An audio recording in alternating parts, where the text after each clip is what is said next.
Bom dia pai, bom dia também para você aluno. Nós vamos para mais um capítulo, do nosso conteúdo, mas antes vamos fazer uma oração, certo? Senhor Deus, abençoe esses alunos, abençoe também seus familiares. Perdoe, Senhor, nossos pecados, é o que te pedimos e te agradecemos por Jesus. Amém. Gente, olha só, nós vamos então trabalhar o capítulo 4, que fala sobre os Estados Unidos da formação à Guerra de Secessão. É interessante a gente entender um pouquinho esse processo de formação, porque vai ter forte influência, sobre o nosso país também, tá certo? Mas um pouco mais lá para frente. Nós vamos entender aqui um pouquinho quais foram as ideologias que influenciaram no processo de dependência das 13 colônias, na formação dos Estados Unidos da América, tá bom? Só que nós vamos entender aqui o seguinte, as 13 colônias, inglesas da América. É interessante você entender o seguinte, o território, foi colonizado por quem? Pelos ingleses, tá?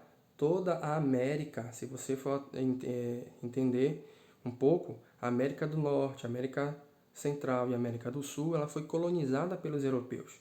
E especificamente nós estamos falando aqui então da América do Norte, tá bom?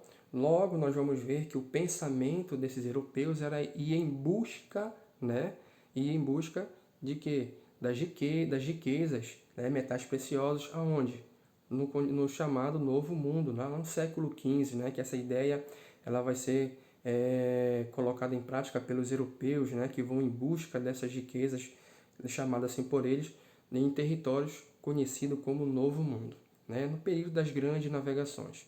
Nós temos então aqui os primeiros colonos da América do Norte, que foram conhecidos como os pais, chamados de pais peregrinos. Por quê, professor? Porque foram imigrantes que saíram da Inglaterra devido à reforma protestante. Nós temos então aqui os pais peregrinos, os puritanos, tá? Que foi um grupo protestante que influenciou as tradições estadunidenses, Logo, é interessante você entender que a administração da colônia era feita pelos próprios colonos, onde eles enviavam relatórios à coroa inglesa e também a cobrança de quê? De impostos, tá certo? É importante você saber também que os colonos eles enfrentavam dificuldades para administrar a colônia, Por que, professor, a colônia do norte ela enfrentava, os colonos da colônia do norte enfrentavam esses problemas, Por quê? Porque havia a falta de recursos, devido o que, professor? A função de guerras que enfrentavam pela Europa. Quem enfrentava a Inglaterra enfrentava várias guerras pela Europa. Então, havia falta de recursos para administrar, então, a colônia, tá certo? Logo, nós vamos ver aqui que a Inglaterra, ela estabeleceu o modelo de pacto colonial, tá? Esse modelo de pacto colonial, para a gente entender, vai ser o quê? Menos rígido. Por quê, professor? Porque permitia o chamado comércio triangular. Esse comércio triangular era as 13 colônias, Aí depois passava pelo Caribe e logo depois a África. Se você for analisar, o pacto colonial, ela é o quê? Ela é a exclusividade, do comércio, da colônia e a metrópole. Ou a metrópole ou a colônia, Essa exclusividade da metrópole que tinha sobre a colônia. Ou seja, você não está vendo aqui que esse comércio tem que passar diretamente para onde? Para Inglaterra, Ou seja, não necessariamente passava para a Inglaterra. Então era menos rígido, esse comércio triangular, que nós vamos chamar de pacto colonial, tá certo? Nós vamos observar também que ao norte, o território América do Norte, a região onde se formavam as colônias, prevalecia o quê? A colônia de povoamento, que começou pelos puritanos, tá bom? Diferente da colônia do sul. Que foi, professor? Que o que prevalecia na colônia do sul? A exploração, Por exemplo, o Brasil, tá certo? É interessante você entender que após 130 anos da chegada dos primeiros colonizadores, houve uma guerra entre a França e a Inglaterra, tá? ou seja, disputando ali territórios na colônia do norte, tá? Na América do Norte. Nessa guerra entre a França e a Inglaterra, quem saiu derrotada foi a França, certo? Essa guerra ela ficou conhecida como a Guerra dos Sete Anos, entre 1756, né, a 1763, tá certo? Alguns historiadores vão caracterizar, após a guerra, né, a mudança de relação entre a Inglaterra e os colonos, né, das 13 colônias. Por quê, professor? Porque quando uma nação ela se envolve num conflito, ela vai ter gastos. Mas como é que ela vai repor esses gastos? Aí nós temos então aqui, né, algumas mudanças em relação à colônia. É a partir dessas mudanças que vai fortalecer os movimentos de resistência colonial no processo de dependência, né? Mas que mudanças vão ser essas, professor? Aí nós temos, né, a rigidez do controle sobre a colônia, né? Ou seja, nas condições econômicas, tá? E pelo aumento da exploração.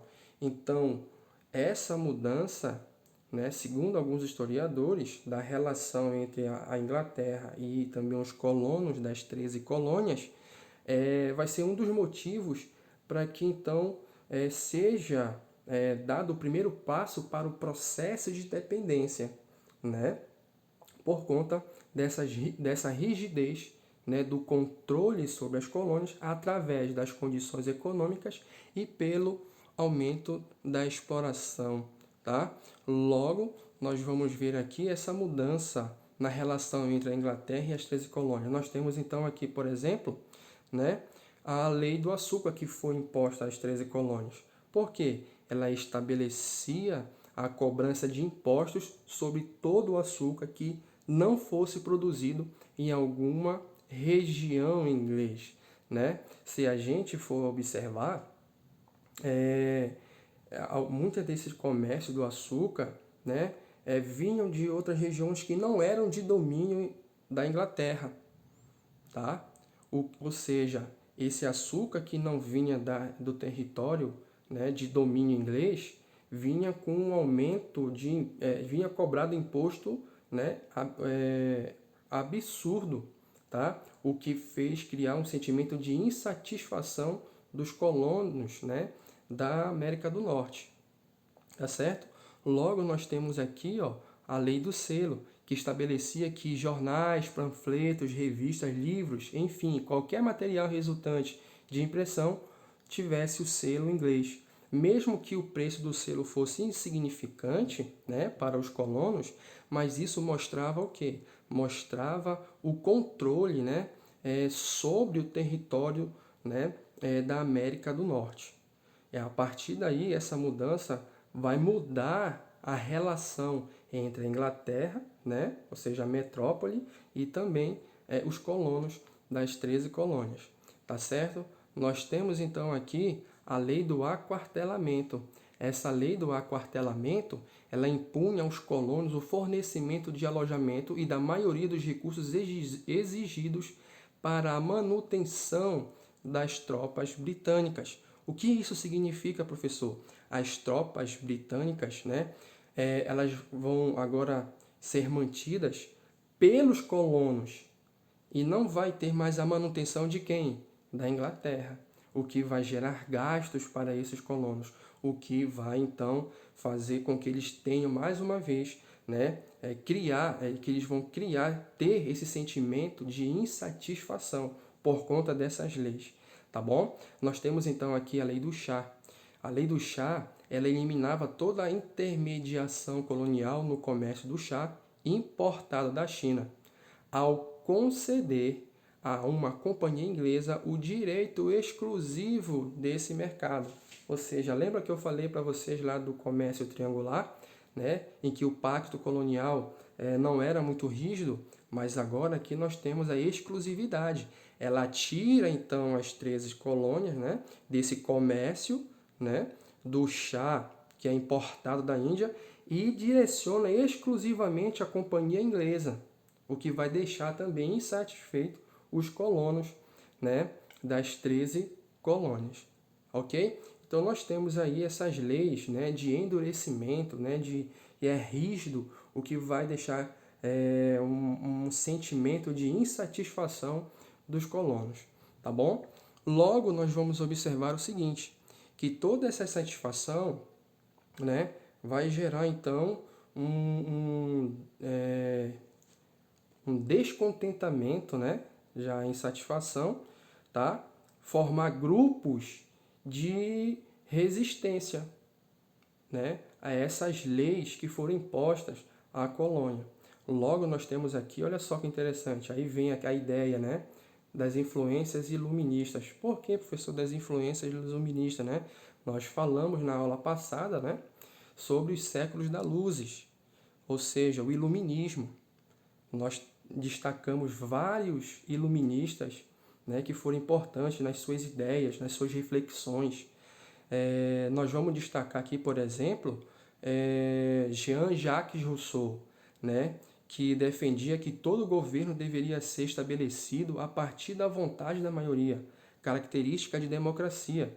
Essa ideia de Rousseau, ela teve forte influência na Revolução Francesa, teve forte influência também na independência das colônias, né? Então nós temos aqui a influência iluminista sobre esse processo de independência, né, das 13 colônias.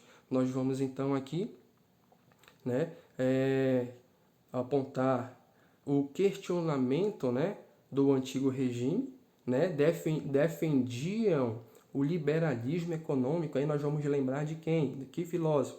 Adam Smith, tá bom?